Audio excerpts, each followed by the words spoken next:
हरियाणा सरकार द्वारा पेश किए गए बजट को लेकर पंचकुला में उत्साह का माहौल देखने को मिल रहा है।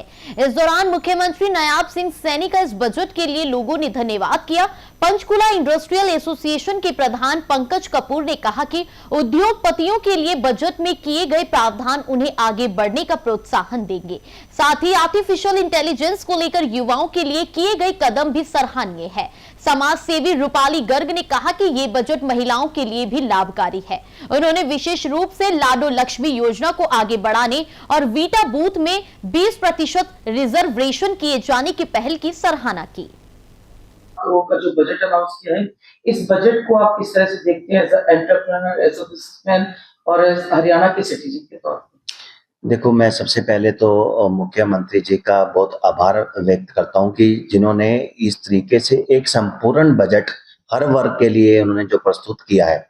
क्योंकि अगर मैं देखूं कि इस पूरे बजट में हमारे अगर एमएसएमई की बात करें, एसएमई की बात करें, तो 1950 करोड़ का उसमें भी प्रावधान रखा गया है, जो कि अति सराहनीय है। क्योंकि अगर इस तरीके से बजट मिलता है तो हमारी पूरी इंडस्ट्री को हरियाणा में एक प्रोत्साहन मिलेगा। सर, युवाओं के लिए भी जिस तरीके से बातचीत है कि एआई को लेकर उन्होंने टेक्नोलॉजी को लेकर बढ़ावा दिया, जबकि जो रोजगार है उसके लिए आज की तारीख में एआई बहुत महत्वपूर्ण है। तो आपको लगता है इसको रोजगार की दृष्टि में भी काफी अच्छा कदम है? देखो, आज की डेट में अगर मैं एआई की बात करूं, जो एआई आज की डेट में मोस्ट प्रोमिसिंग है, क्योंकि एआई की वजह से बहुत सारी चीजें इजी हो गई हैं। नेचुरल है कि अभी जो हमारे यंगस्टर्स हैं एआई को वो पूरा प्रमोट करते हैं, तो एआई से चीजें बहुत आसान हो गई हैं। तो मेरे को लगता है कि एआई टेक्नोलॉजी को बढ़ावा देंगे तो एक ईज ऑफ डूइंग बिजनेस भी होगा। हाल ही में मुख्यमंत्री जी ने कई देशों के दौरे किए, जापान का भी और अन्य देशों का भी। वहां से भी एमओयू साइन हुए, कई इन्वेस्टर्स हरियाणा की तरफ रुक कर हैं। और अब ऐसे में 1950 करोड़ का जो उद्योग, आज हरियाणा के मुख्यमंत्री नायब सिंह सैनी जी ने अपना बजट पेश किया है, क्या कुछ कहना चाहेंगे? एक महिला के तौर पर इस बजट को कैसे देखती हैं? नमस्कार। हमारी मोदी सरकार जी जैसे कि देश के लिए बहुत ज्यादा अच्छा कर रहे हैं, वैसे ही हमारे नायब सिंह सैनी जी हरियाणा को आगे लेके जाने के लिए आज उन्होंने महिलाओं के लिए बहुत ही अच्छा बजट पेश किया है, जिसमें कि उन्होंने महिलाओं के लिए यात्रा के लिए काफी अच्छी चीजें पेश की हैं। तो इन चीजों के लिए मैं अपने नायब सिंह सैनी जी का बहुत ज्यादा धन्यवाद करती हूँ।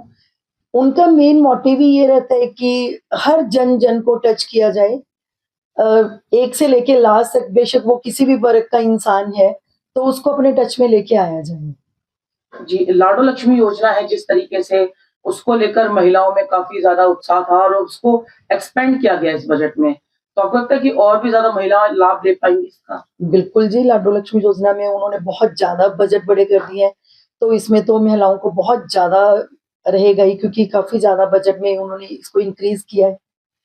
देखो, वीटा बूथ का जिस तरीके से है कि उसमें भी कहीं ना कहीं अब महिलाओं को के नाम पर उन्होंने 20% जो रिजर्व रखने का, इसके साथ साथ तीर्थ यात्रा जो है उसको शुरू करने की बात कही है। इसको लेकर किस तरह से उत्साहित महसूस? जैसे अब सरकार ने जी वीटा बूथ 2000 अब नए और लगाने के लिए क्या कि आउटलेट्स लगने चाहिए, तो उसमें से अगर 20% रिजर्वेशन लेडीज के लिए हो रही तो ये बहुत ज्यादा बड़ी अचीवमेंट है लेडीज के लिए। और अगर यात्राओं के लिए उन्होंने जैसे हर जगह हर धाम पे जाने के लिए बसेस का अरेंज किया है, तो ये तो हमारी सरकार इससे ज्यादा और बेटर क्या कर सकती है जी। इसके लिए तो मैं नायब सिंह सैनी जी का द्वारा तहे दिल से धन्यवाद करती हूँ। आत्मनिर्भर भारत बनाने की दिशा में जिस तरह से प्रधानमंत्री नरेंद्र मोदी लगातार लगे हुए हैं और उसी मोटिव को लेकर जिस तरीके से हरियाणा के मुख्यमंत्री नायब सिंह सैनी ने 2.25 लाख करोड़ का बजट जो अनाउंस किया है, इसे आप किस तरह से देखती हैं? प्रदेश के लिए इस बजट को कैसे आंकेंगे? अब जी आपने बड़ा अच्छा सवाल पूछा है। अब बजट में कल माननीय हमारे सीएलपी लीडर भूपेंद्र सिंह हुड्डा जी ने काफी विस्तार से बताया, तो मैं उनकी बात सुन रहा था कि कैसे जो डेवलपमेंट के लिए चार्जेस रखे हैं, लगभग 60,000 करोड़ तो जो इंटरेस्ट में जाएगा हमारा डेवलपमेंट के लिए, सिर्फ 12,000 करोड़ रुपए बच रहे हैं हमारे पास। जब आप सारा पैसा इंटरेस्ट देने में लगा रहे हैं तो डेवलपमेंट के लिए पैसा ही नहीं बच रहा, तो मुख्यमंत्री कहे कि वाई लूटना चाह रहे हैं। हर व्यक्ति पे, प्रति व्यक्ति हरियाणा का 1,75,000 रुपए का कर्जा हो गया। जब आज नवजात बच्चा भी है उसके सिर पे 2.25 लाख रुपए कर्जा है। 2.25 लाख करोड़ का बजट आप ले आए, लेकिन लोगों ने बजट डेवलपमेंट के लिए कितना, सिर्फ 12,000 करोड़ रुपए। पिछले साल के जो पैसे डिपार्टमेंट वालों के थे वो पैसा खर्च नहीं हुआ, योजनाएं इनकी कोई पूरी नहीं होती। ये तो सिर्फ एक ना लिफाफेबाजी करके और मुफ्त की वाहवाह लेने की कोशिश करते हैं। इस बजट में जनता के प्रति कुछ नहीं है, सिर्फ ड्रामेबाजी की गई है, मुफ्त की वाहवाह लूटने की कोशिश की गई है। मैं ऐसे हमारी पार्टी इस बजट से बिल्कुल नाखुश है और जनता भी इस बजट से कंप्लीटली नाखुश है।